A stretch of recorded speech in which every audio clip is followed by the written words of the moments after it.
Welcome to a new edition of the Famous Interviews with Joe Dimino. On this episode, we talk with healer, yoga therapist, and Reiki master Anissa Hudak. As a yoga therapist and the founder of the Trauma Healing Yoga Therapy Program, she guides others in the use of effective, science-based yoga therapy and other holistic techniques for the management of healing all symptoms related to PTSD and trauma for people who want to control their PTSD and not allowing it to control them.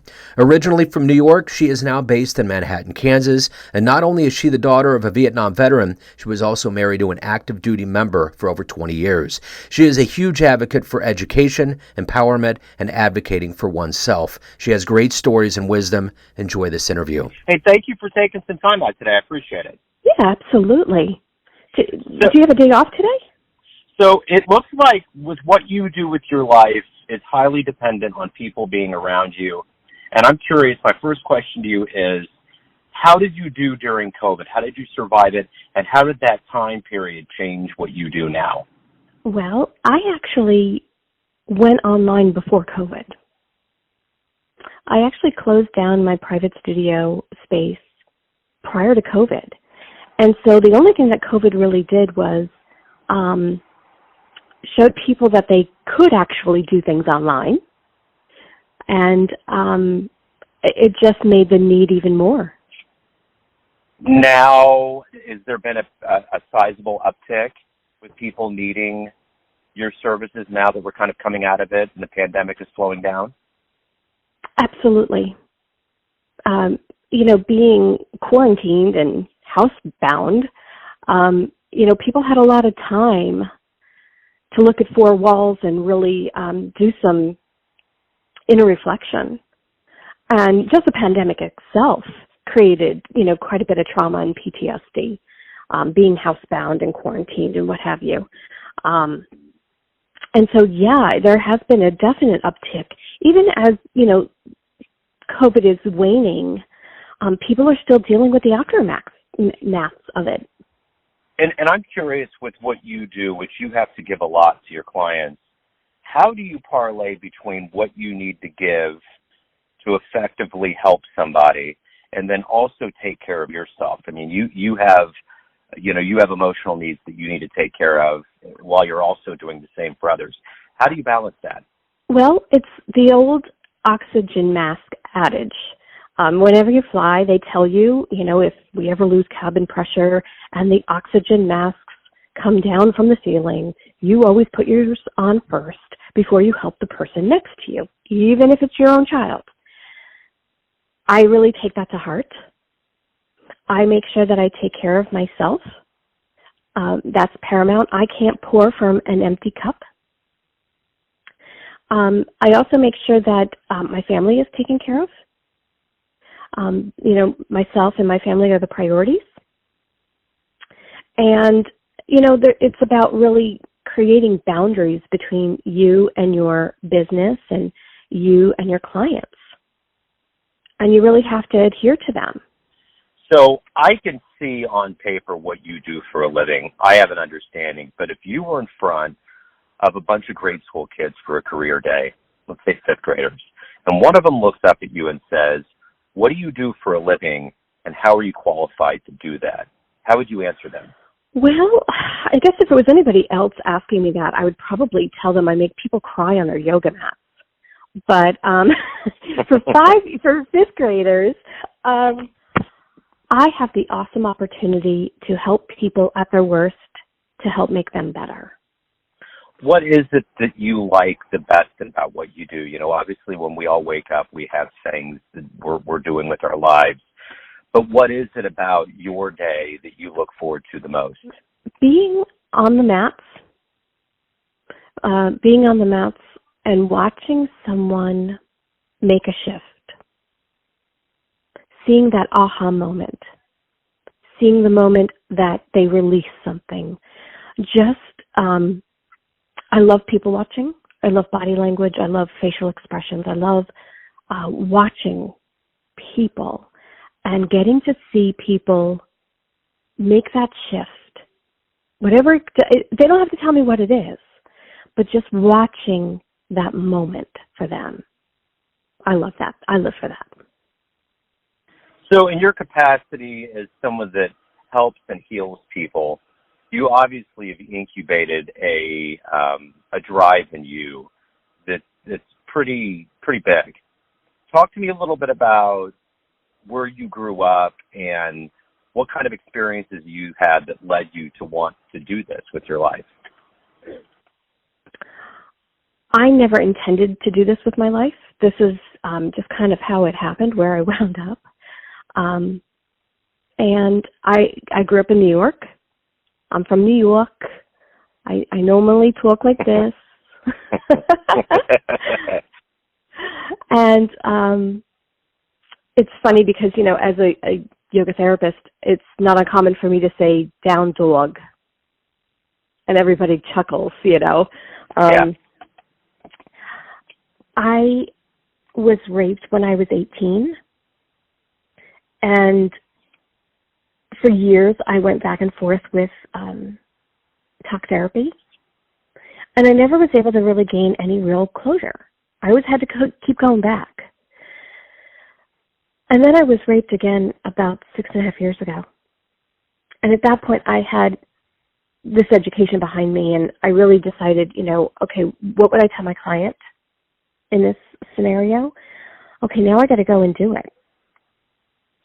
And that has really helped me realize what the needs were, what was lacking out there, and really create a program for women who are like me based on what I wanted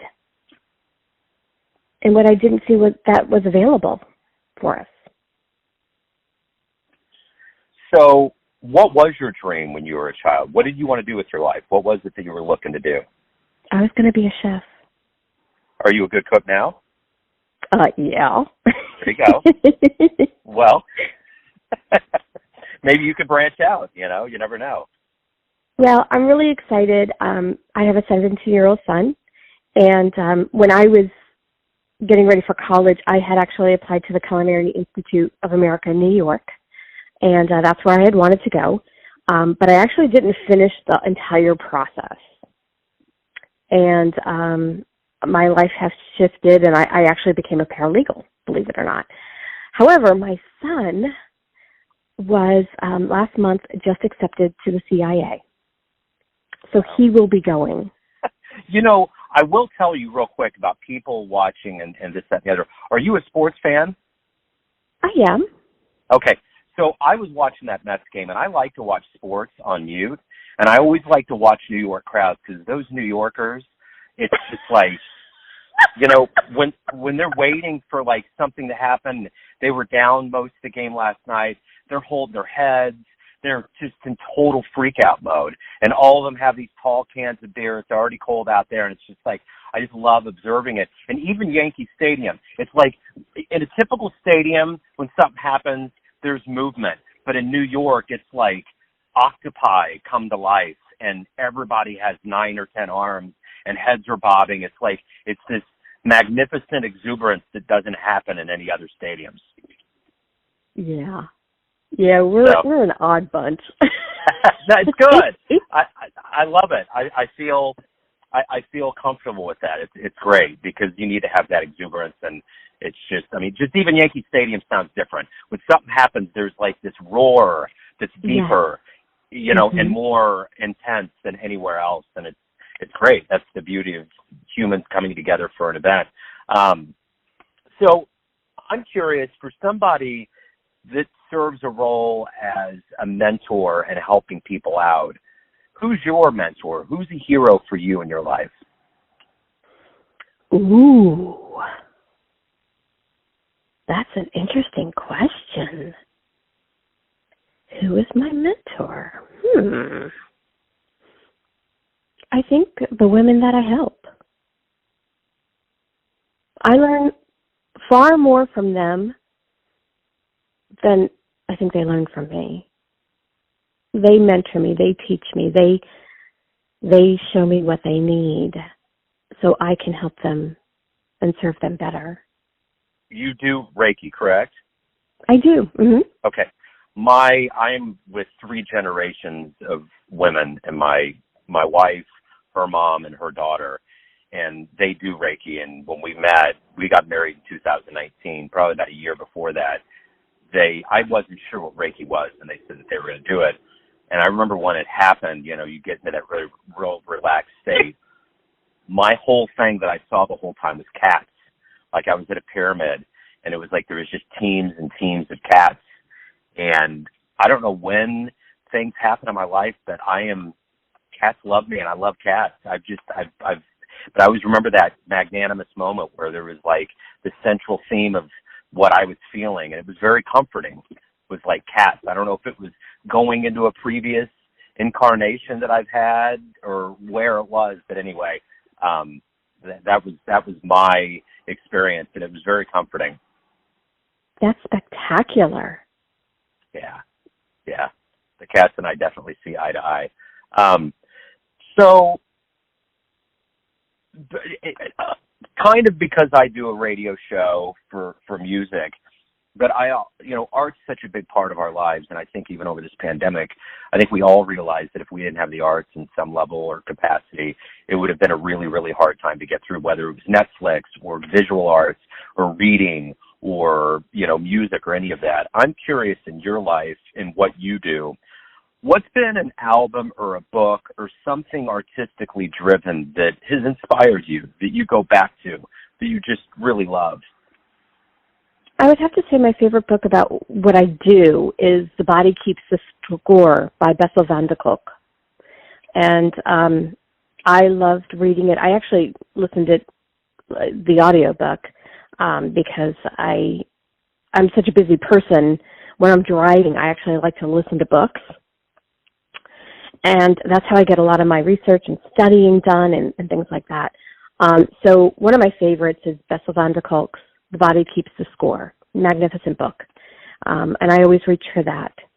As far as music, it really, especially on the mats, music can play a huge part of what you're doing. And it really depends on who I have with me on the mats. When I worked with veterans, I had to be very careful. I couldn't have any music that sounded Middle Eastern because that was very triggering for them. For some of the ladies, they actually, who aren't veterans, they actually enjoy that. There are folks who only want to hear music that has the English language. There are folks who only want to hear instrumentals. I actually trained in music for 10 years. I sang. I was a first soprano with an alto range. And so for me, music is in my life. It's in my blood. And from any day, I can listen to Missy Elliott to Great Big Sea. I'm very eclectic. Love jazz. So yeah, I'm all over the place when it comes to music, but it's definitely a part of my life in a very daily manner. It is most definitely therapeutic. It is the one language I think we can all agree on and find some common ground with for sure. Yeah. What's been the best fan letter response that you've gotten from somebody for your work? Something that you really remember and hold in high regard? There were a group of us women on the mats one night, and there's this one particular gal. She had a major shift, and she started to cry. And a lot of people are embarrassed when they cry, especially on the mats. And I actually do this thing where I cheer for them. I keep crying. Get it out. You don't have to carry it anymore. Just keep crying. You're doing great. Keep crying. I cheer. And all of the women around her said the same thing because they had been through it before and they knew what I was going to do. And so they all chipped in and they all just cheered for her. And she cried even more. And then it was almost happy tears to a point. And later on, she sent me a message and she said, not only was it amazing that she had this shift and was able to release, this baggage, but the fact that I made it okay, that I cheered for her, that everyone cheered for her. And it was such a safe and warm and loving, caring environment. It was supportive. She could do that and not feel ostracized and embarrassed and shamed. She said it was probably one of the most therapeutic moments she had ever had. When you look back on your life, let's say tonight you have a dream and you run into your 20-year-old version of yourself, and you could give that younger version a piece of advice. And this isn't necessarily a question about regret. It's about dispensing wisdom that we gain throughout our lives. What would you tell your younger version? What advice would you give that version of you? Not to lose sight of who you are. Don't forget who you are. Don't forget what you're made of. That would be my advice. So I kind of wanted to piggyback off of mentors and ask you one more follow-up to that, and it's this. If you can meet anybody alive on the planet right now, who would it be? Who would you like to talk to? Oh my word. There's so many people.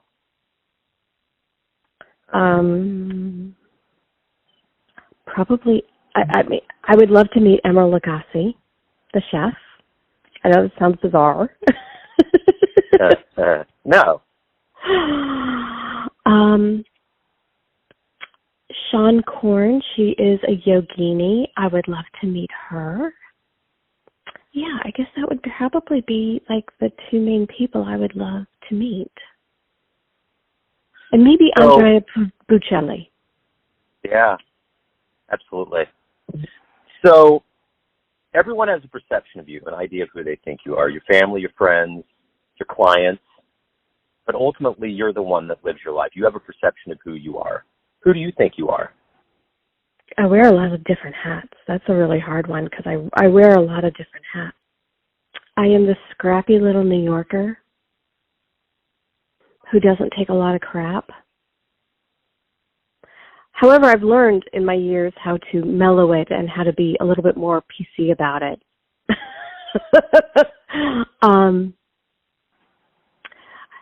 Yeah, I'm just a scrappy little New Yorker. This has been great. Thank you for opening up. Thanks for taking some time out today. Good luck with everything. And before I get off the phone with you, I want to make sure that anybody out there that wants to know more about you, your services, anything related to you, where's the best place for them to go? Well, I want to thank you for having me on. I really enjoyed this. Thank you so much. You've asked some really amazing questions. Thank you. Really thought-provoking, and I really enjoyed it. So people can reach me at traumahealingyoga.com. And I am like a bad penny when it comes to social media. Trauma Healing Yoga. You can find me on IG, Facebook. I am not groovy. I am not on TikTok or Snapchat. But, you know, LinkedIn, Pinterest, you know, all the old stuff. Yeah. All the old standbys. Trauma Healing Yoga. Right on. Excellent. Well, hey, thank you again. Good luck with everything. It was great to get to know you, and I'm looking forward to putting this out for the world to listen to. I appreciate it. Thank you so much. Thanks for tuning in to another famous interview with Joe Dimino, where we cover the world of art, literature, music, and so much more from around the globe. If you want to hear more interviews, visit the Famous Interviews with Joe Dimino channel on YouTube. Thanks again for listening, and until next time.